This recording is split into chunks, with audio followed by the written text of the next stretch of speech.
Hello my dear students, welcome to your master chem channel. I am Amla Shankar Yadav. आज master chem channel की तरफ से lecture number 6 electrochemistry पर लाया हूँ। इसमें इलेक्ट्रोलिसिस से संबंधित पहले मैंने वीडियो दे दिया है और आज इस इलेक्ट्रो केमिस्ट्री से रिलेटेड, इलेक्ट्रोलिसिस से रिलेटेड फैराडे का रूल है, फैराडेज लॉ है।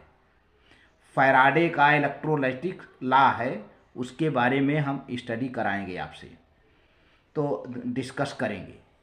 फैराडे लॉ क्या कहता है?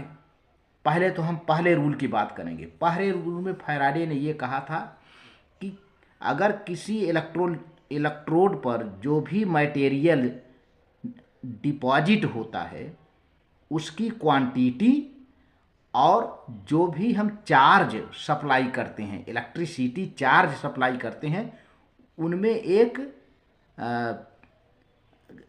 डायरेक्टली प्रोपोर्शनल होता है, that is directly proportional.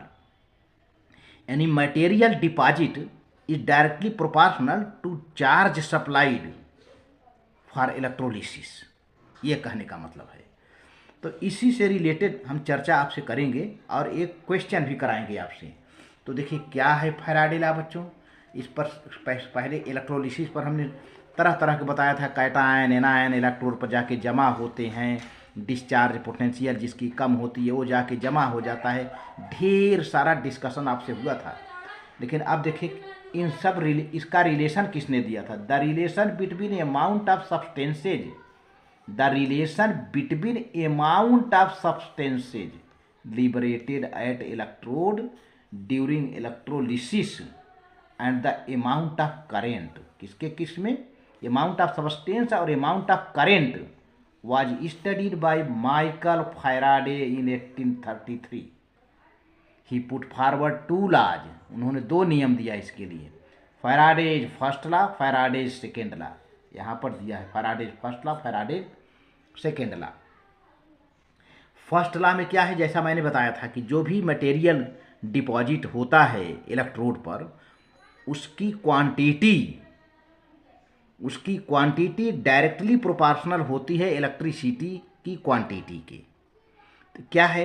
According to this law the, समझते जाइए, the amount of any substance, कोई सब्सटेंस की मात्रा, अमाउंट डिपॉजिटेड और liberated at an electrode is directly proportional to the quantity of electricity passed through the electrolyte। ये उन्होंने कहा कि जो भी क्वांटिटी डिपॉजिट होती है that quantity is directly proportional to the quantity of electricity. जो भी क्वांटिटी जमा होती है उसकी मात्रा इलेक्ट्रिसिटी की मात्रा के डायरेक्टली प्रोपोर्शनल होती है। जैसे हम मान लेते हैं कि W ग्राम सब्सटेंस भाई डिपॉजिट हुआ। अब हमको पता तो नहीं है लेकिन उसको हमने W ग्राम मान लिया है। W ग्राम सब्सटेंस डिपॉजिट हुआ। और कैसे डिपॉजिट हुआ? जब हमने Q कूलम्ब का इलेक्ट्रिसिटी सप्लाई किया, on passing Q coulomb electricity. तो सीधी सी बात है, W is directly proportional to charge. अब प्रोपोर्शनलिटी को हटाना है तो एक कांस्टेंट लगाना है, W equal to Z into Q। तो Z क्या है बच्चों? जब भी प्रोपोर्शनलिटी को हटाया जाता है तो एक कांस्टेंट लगा दिया जाता है। तो यहाँ पे Z कांस्टेंट लगाया गया है। तो Z क्या है? कांस्टेंट ऑफ प्रोपोर्शनलिटी है। और इस Z का नाम क्या दिया गया है? Electrochemical equivalent. Z को किस नाम से जानते हैं? Electrochemical equivalent. इससे रिलेटेड बहुत न्यूमेरिकल आते हैं वैल्यू वगैरह निकालने के लिए। और सब्सटेंस डिपॉजिटेड इलेक्ट्रोवायलेंट।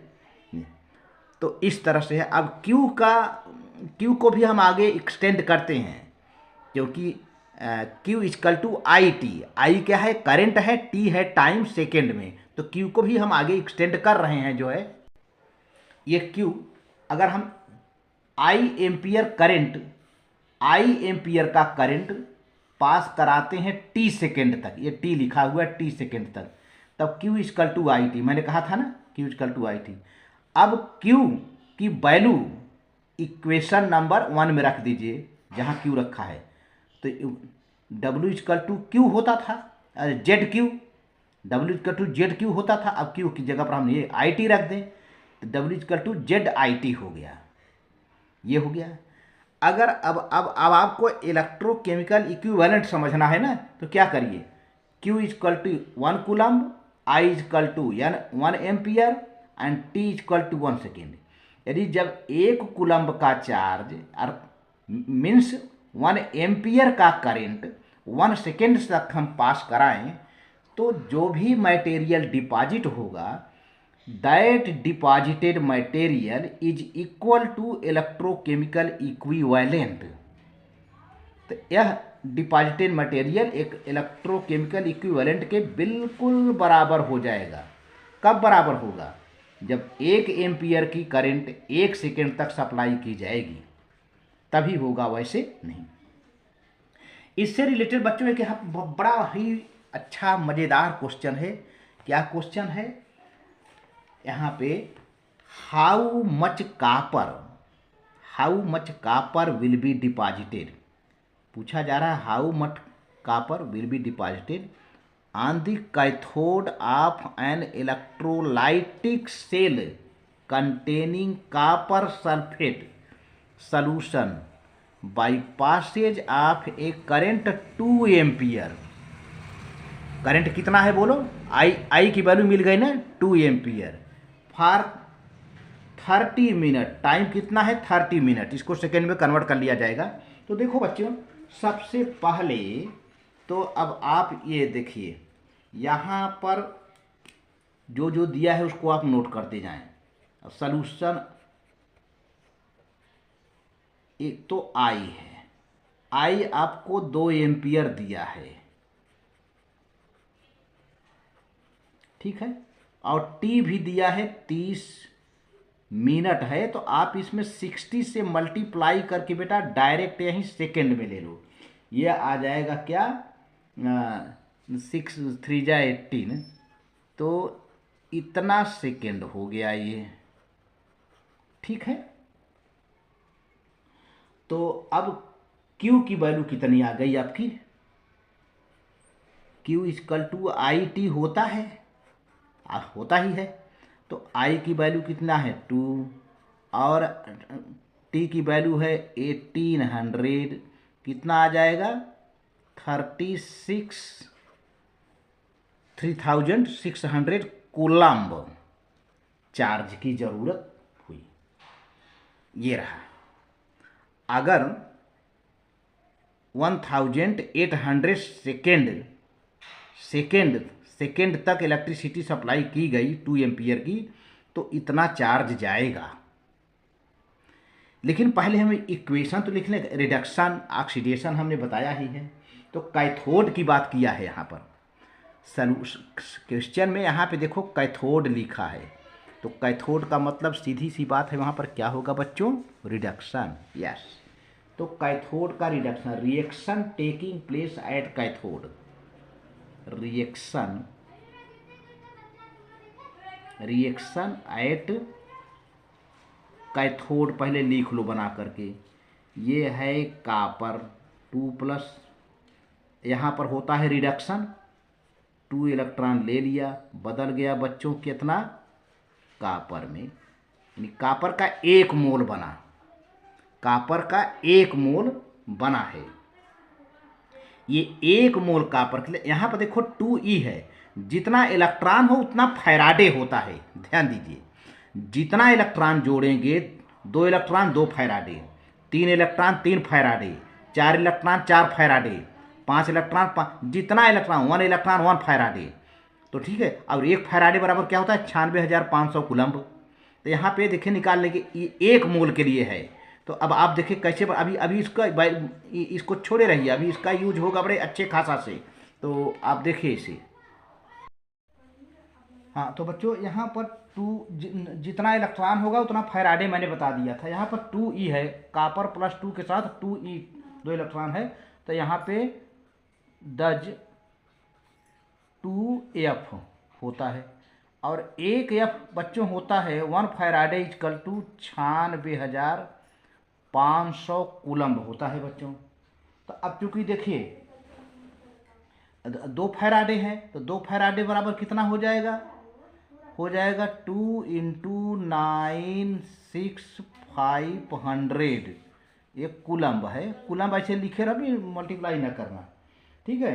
तो अब इसको इतना कूलम्ब एक मोल कापर को डिस्चार्ज होने में लगता है। तो 1 मोल मतलब 63.5 ग्राम। 1 मोल माने क्या? 63.5 ग्राम दिया है कापर का एटॉमिक मास आपको। तो आप यहाँ बना लीजिए ऐसे। तो since 2 into 9 6 500 coulomb charge is required for deposit of 63.5 gram copper. ये है। तो इसलिए अभी आपने कितना निकाला है? 3600 कूलम्ब निकाला है। तो ये लग जाएगा बेटा, यही स्टेटमेंट ऊपर वाला लिखना है, रिक्वायर्ड। ये हो जाएगा 6000 ऊपर चला जाएगा, और ये 2 इंटू 96,500 ये नीचे आ जाएगा, इंटू 63.5। ये बच्चों इससे कट जाएगा, 2 1 जा 2, 2 8 जा 16, ये कट गया। अब आप इसको नीचे ले आओ, 1800, ये 96,500 यहाँ पर है बच्चों, हैं, और इंटू 63.5। अब ये जीरो दोनों कैंसिल हो जाएगा, ये भी कैंसिल हुआ, ये भी कैंसिल हुआ, ये भी कैंसिल हुआ। अब 2 को भी ये देखिए यहाँ पर 18 आ गया आपका, 63.5 आ गया, और नीचे आ गया 965 आ गया। अब इसको आप कैंसिल करोगे तो आपका आ जाएगा कितना? 1.184 ग्राम कापर विल बी डिपॉजिटेड। तो इस तरह से यहाँ से इतना कापर डिपॉजिट होगा बच्चों। तो इस तरह से ये आपका सवाल का आंसर रहा। वीडियो को लाइक करके सब्सक्राइब करना यदि अच्छा लगे बेटा, और साथ ही कमेंट लिखना है। क्वेश्चन के साथ आपको कुछ क्विज भी जाएंगे, और कुछ जो भी कमेंट हो आपकी तरफ से ज़रूर दीजिएगा। Thank you very much.